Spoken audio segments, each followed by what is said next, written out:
Okay.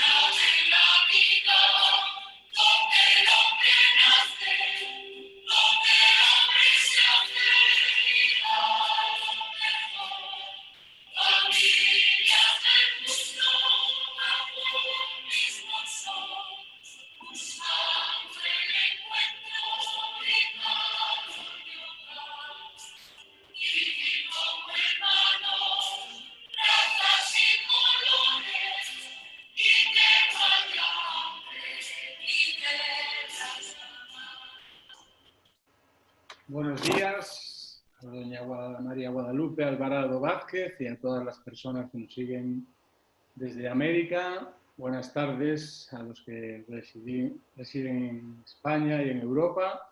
Es un placer, una píldora más, y ya van 34 de las píldoras solidarias de educación en familia. Hoy, ¿por qué siento esto?, de doña María Guadalupe Alvarado Vázquez, que es especialista en capacitación educativa y desarrollo humano, expositora y asesora en talleres, diplomados y conferencias en los ámbitos de familia, temáticas de liderazgo y educación basada en competencias. A su vez es coordinadora de capacitación de servicios y talleres en la Unión Nacional de Padres de Familia, y también forma parte del programa Unidos por Valores de la Unión Nacional de Padres de Familia, dirigido a padres de familia y docentes. Es un placer compartir esta píldora con María Guadalupe Alvarado, que nos ha ayudado mucho desde la Unión Nacional de Padres de Familia, pues a poner también desde ella sus múltiples patas de estas píldoras, y nada, agradecerle mucho su ayuda en todo este tiempo, y ya le dejo con su píldora. Muchas gracias. Bienvenidos todos a esta píldora solidaria. Los saludamos desde la Ciudad de México a través de la representación de la Unión Nacional de Padres de Familia, agradeciendo por supuesto a Familias Mundi, a la Universidad Liber Cuaré y a Rubén Domínguez. Esta mañana queremos compartir con ustedes un tema muy interesante que nos involucra en el descubrir qué sentimos y por qué lo sentimos. Vamos a hablar acerca de nuestras emociones y de nuestros sentimientos. Quiero compartir con ustedes que las emociones son expresiones corporales que no pueden estar separadas del contexto en el que nos encontramos. Resulta interesante analizar un poco cómo en estos días de confinamiento hemos estado expresando nuestras emociones.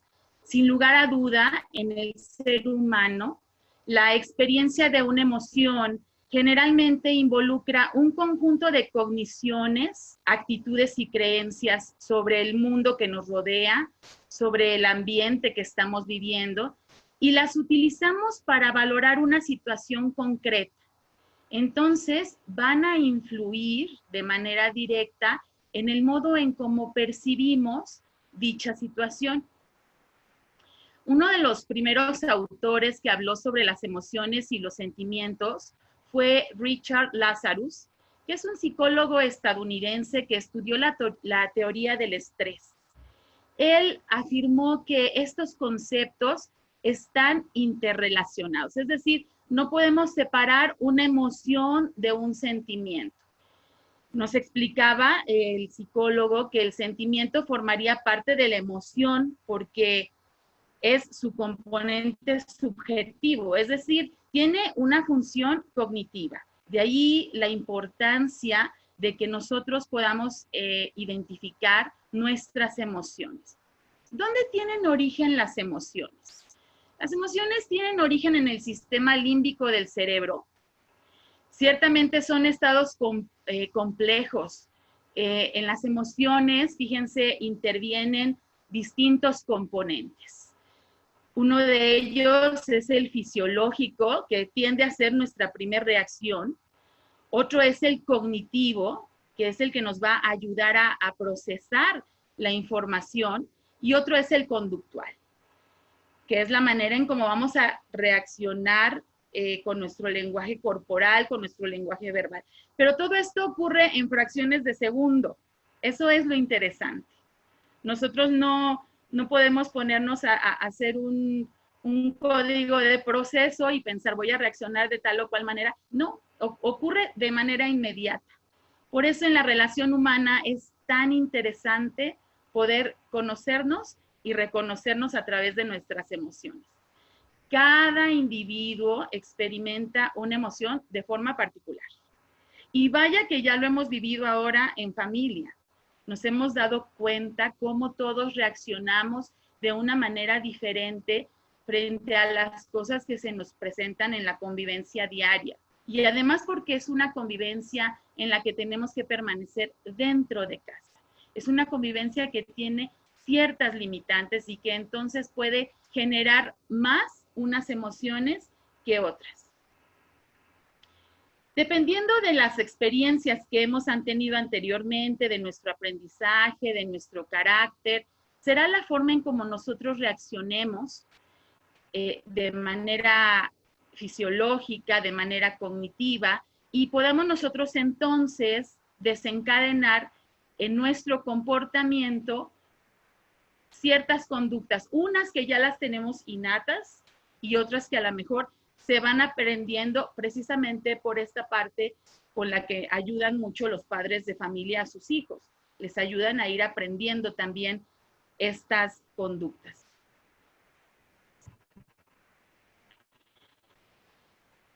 Estas son las emociones primarias que hoy vamos a revisar. Son el miedo, la alegría, la tristeza, el enojo y el afecto. Con estas emociones podemos nosotros pensar también en lo que tiene la importancia en el manejo de nuestras emociones, la importancia que genera la inteligencia emocional.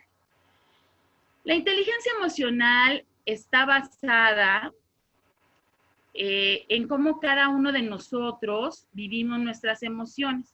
Nos habla de estas 5 emociones básicas. Algunos autores las manejan básicas, otros las manejan como primarias. Y estas emociones tienen un objetivo cada una. También son conocidas como matea. De hecho, hay ejercicios muy interesantes para que nosotros podamos descubrir cuál es la emoción que más predomina en nuestra forma de ser y de reaccionar. Voy a compartir ahora aquí con ustedes qué función tiene cada una de estas emociones. Y esta función nos puede llevar algo muy interesante a un manejo virtuoso, porque hay que entender que las emociones no son ni buenas ni malas, simplemente son expresiones. Pero también, si nosotros no logramos autorregularnos, nos pueden llevar a un manejo patológico. Entonces vamos a empezar con el miedo. La función o el objetivo que tiene esta emoción del miedo es la autoprotección. Su manejo virtuoso va a ser la seguridad, la fortaleza y la precaución. Pero en un manejo patológico nos puede llevar a la ansiedad, al pánico y a la paranoia. La emoción de la alegría tiene como función la energización, es decir, nos da energía, nos impulsa, nos anima, es como nuestro motor, nuestra gasolina de cada día. Su manejo virtuoso es el compromiso, el gozo, el disfrute, el optimismo, el sentir cuando termina el día que hicimos algo de provecho y estamos muy contentos de haberlo logrado. Pero su manejo patológico puede ser la euforia o la manía. Dentro de la emoción de la tristeza, su función es el contacto interior. El manejo virtuoso es el autoconocimiento, la profundidad. el solidarizarse con otro. Un manejo patológico puede ser la melancolía, el aislamiento y la depresión. La emoción de la tristeza tiene como función la defensa y los límites.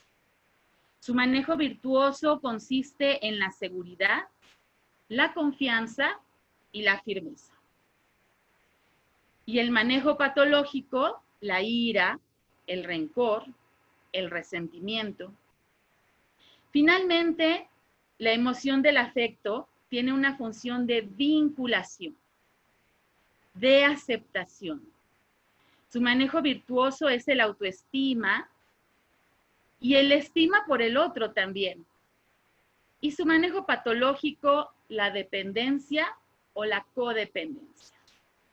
Con esto quiero invitarles a que observemos cuáles son esas emociones que más hemos sentido en estos días de confinamiento.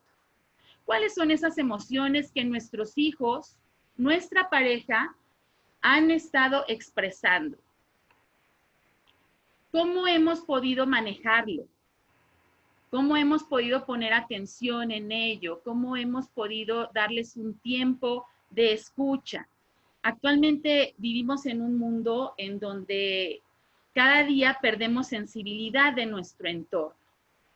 Y las personas que nos rodean muchas veces, debido a que nos es difícil hacer contacto con otros, pues también nos es difícil expresar nuestros sentimientos. De ahí la importancia de tener una educación emocional que nos permita hacernos conscientes, y vamos a subrayar, conscientes de lo que sentimos, observadores también, analizar, descubrir, y por tanto controlar todo aquello que nos mueve a actuar y a tener cada vez un mayor control de las respuestas que damos. Estos pasos nos pueden ayudar a tener este control y esta orientación de nuestras emociones. Lo primero es reconocer e identificar qué es lo que nos está ocurriendo. Dirigir y manejar esto que estamos sintiendo también. Y generar sentimientos que faciliten este pensamiento. Fíjense que Daniel Goleman explica que la inteligencia emocional es un conjunto de habilidades que sirven para expresar y controlar los sentimientos de manera más adecuada en el terreno personal. Y aquí también es muy interesante reconocer que dentro de las teorías del aprendizaje, una de las más importantes es esta teoría de la emoción, de la respuesta a través de un estímulo.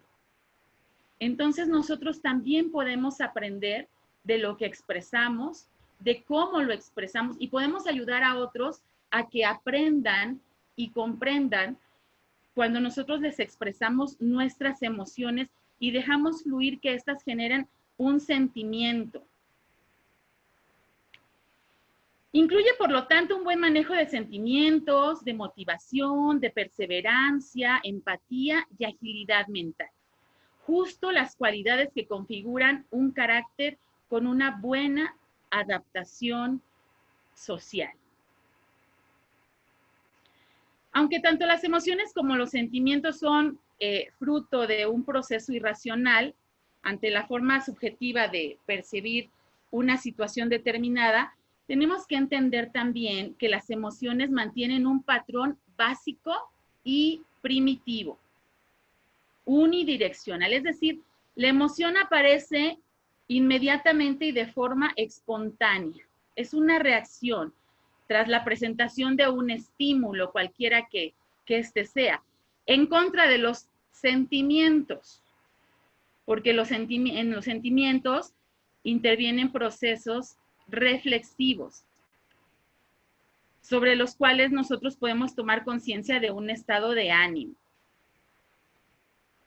Aquí podemos resumir lo que acabamos de comentar, cuál sería la diferencia entre las emociones y los sentimientos. ¿Qué ocurre primero? ¿Qué va primero, la emoción o el sentimiento? Primero ocurre una emoción. Las emociones tienen una duración breve.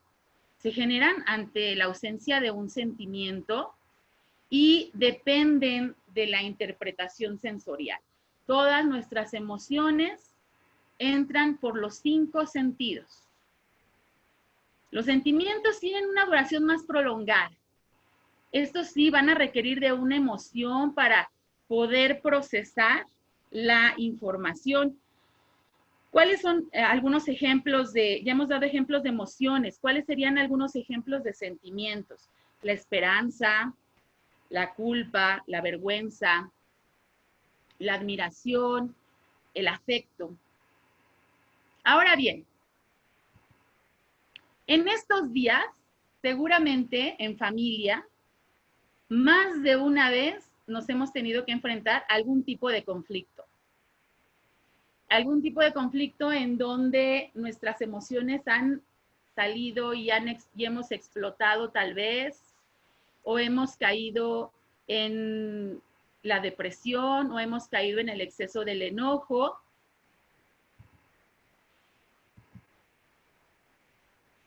Vamos a resumir primero, de una manera muy breve, qué es un conflicto. Bueno, un conflicto es esta expresión de la diferencia de intereses, deseos y valores de quienes participan en nuestra interacción del día a día, en nuestra convivencia. Pero el conflicto manejado de una manera positiva puede llegar a ser también un factor de crecimiento, en tanto su resolución implica un trabajo orientado a la obtención de un nuevo equilibrio. Es decir, si nosotros por alguna forma de expresarnos llegamos a tener un conflicto, un malentendido, pero lo supimos arreglar, puede ser también una oportunidad de aprendizaje. Hay 2 caminos para poder hacerle frente a un conflicto. El primero es tener una reacción refleja, en el que vamos a generar intolerancia, autoritarismo, o simplemente vamos a evadirlo. Ahorita no tengo ganas de discutir, esto siempre está pasando, ya no quiero que hablemos de esto. O podemos tener el camino de una reacción asertiva, en donde podemos darnos la oportunidad de aperturar un diálogo, de tener paciencia y de generar respeto. Es aquí como entonces vamos entendiendo la oportunidad de reconocer las emociones y lo que esto me genera, que lo habíamos visto ya anteriormente en una diapositiva. Ahora, ¿cómo podemos identificar un conflicto? Porque seguramente no todo lo que nos hace felices o no todo lo que nos hace enojar, no todo lo que nos deprime nos puede llevar a un conflicto con el otro. Miren, un conflicto se va a identificar cuando dentro de nuestra convivencia se genera un ambiente de incomodidad, se genera un ambiente en donde hay ya diferentes incidentes, discusiones, a lo mejor gritos, podríamos llegar a un estado de violencia, malos entendidos, tensión y crisis. Esto es un indicio de que ya estamos viviendo conflicto y que este conflicto tenemos que tratar de solucionarlo, debemos de hacerle frente para que no continúe creciendo. Quiero compartir con ustedes algunas recomendaciones para poder hacer frente a los conflictos.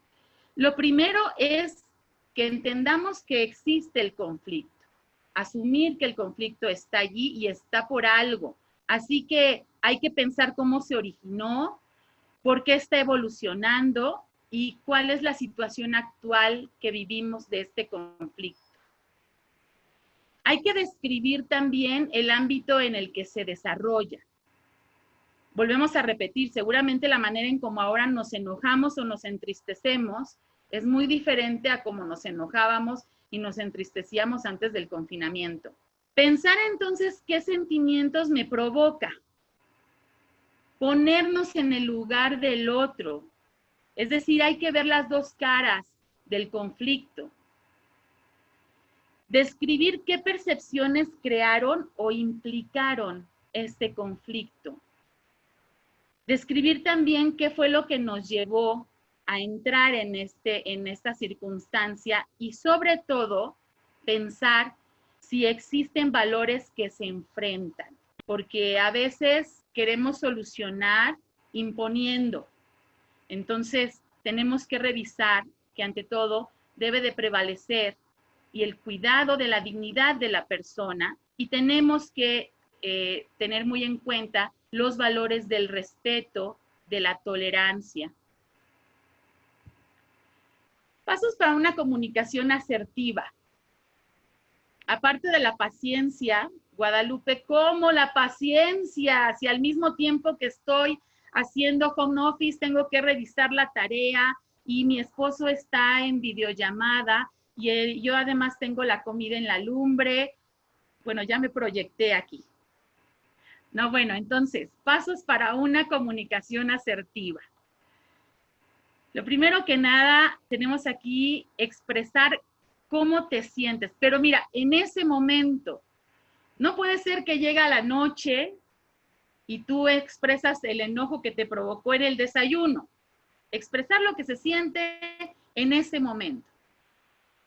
Manifestar lo que estoy pensando y decir lo que quiero que suceda, lo que quiero que cambie, en lo que quiero que me ayuden, sin agredir a los demás y a la vez sin someterse a la voluntad ajena. Vamos a poner en práctica esta recomendación de comunicación de manera asertiva y yo les voy a recomendar aquí algunas habilidades. Debemos de tener empatía, expresión y comprensión de los sentimientos, control de nuestros impulsos, capacidad de adaptación.